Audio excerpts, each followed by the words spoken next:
यहां मैं देख रहा हूं कि बहुत बड़ी संख्या में माताएं बहनें आई है। ये जो पक्के घर मिले हैं, इनमें से अधिकतर की मालिक हमारी माताएं बहनें ही है।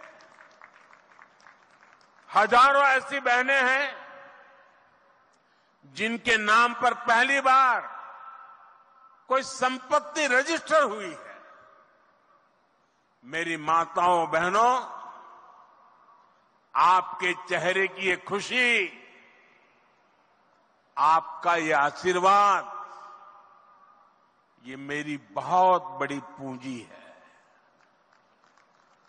साथियों, जब इतने सारे घर बनते हैं, लाखों की संख्या में घर बनते हैं, तो इससे एक और बड़ा काम होता है। अब आप सोचिए, ये घर बनाता कौन है?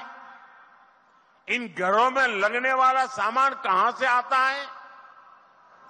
ये छुटपुट का सामान कोई दिल्ली मुंबई से थोड़ा आता है। जब इतने सारे घर बनते हैं तो गांव में हमारे राजमिस्त्री, रानी मिस्त्री, श्रमिक साथी, सभी को काम मिलता है।